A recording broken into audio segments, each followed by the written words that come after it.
مش كل جبس ماسك ده معناه ان الكسر ثابت.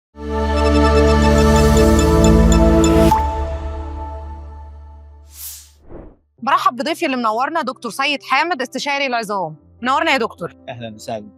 دكتور، يعني ناس كتير بتعتقد ان هي لما يحصل لهم كسر وبعد كده بيروحوا يجبسوا الكسر ده ان خلاص كده الموضوع خلص وكأن شيئا لم يكن، لكن في الحقيقه ان المحافظه على الجبس ده اعتقد ليها طرق معينه. ممكن حضرتك تقول لنا الجبس اصلا لوحده كفايه ولا لا؟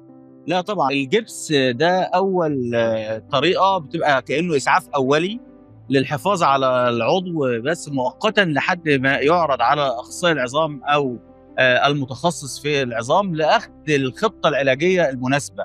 لكن الجبس او الجبيره هي هدفها الحد من الالم ومساعده المريض على النقل بطريقه امنه للمتخصص لاخذ القرار في اذا كان هيبقى في تدخل جراحي او انواع اخرى متقدمه من الجبس. طب ليه يا دكتور لازم نعمل اشعه بعد الجبس؟ لازم الاشعه هي عين دكتور العظام جوه جسم الانسان، يعني من غير اشعه الدكتور مش هيقدر يشخص ايه اللي حاصل.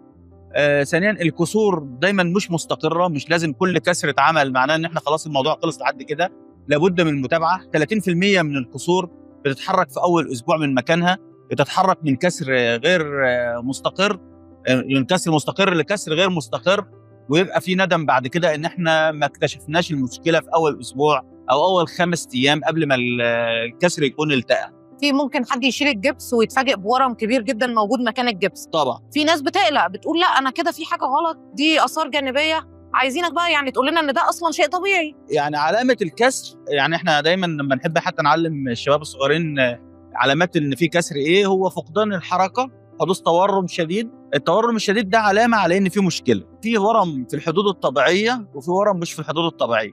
التورم اللي مش في الحدود الطبيعيه ديت بيبقى مع مصاحبها الم غير محتمل مع اي حركه بسيطه، حتى لو بتحاولي تفردي صابع العيان او تحركي رجله حركه بسيطه، ده يؤدي الى الالم، ده بانذار لان في انضغاط في الدوره الدمويه الداخليه. لكن الالم البسيط العادي او التورم البسيط العادي اللي في المحتمل ده بالجبيره بيكون الامور معاه تمام ان شاء الله. طب يا دكتور امتى المريض يحتاج عمليه بعد الجبس؟ لو ان في المتابعات اثناء الاشعه في الاسبوع الاول او الثاني او المواعيد اللي احنا بنحددها للمريض لقينا ان في انحراف في الزوايا او حاجه غير مقبوله في اللحظه ديت، او بندي للعيان على طول تعليمات بان في حاجه للتدخل الجراحي للكسور الغير مستقر.